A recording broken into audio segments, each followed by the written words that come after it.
Shapewood medical ablation catheter winding machine. It overcomes the technical challenge of winding solder-free double helix coils on thin-wall tubes, empowering high-precision medical device manufacturing. The core pain points focus on process complexity and winding controllability.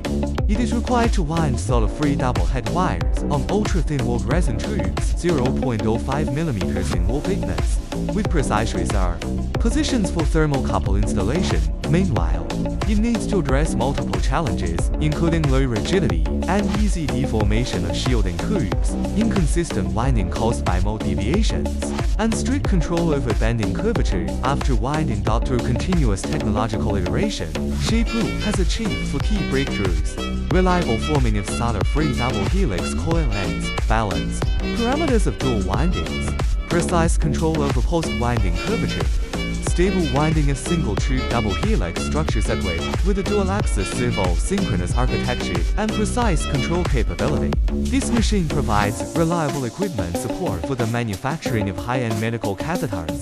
For inquiries, please contact Shapewood.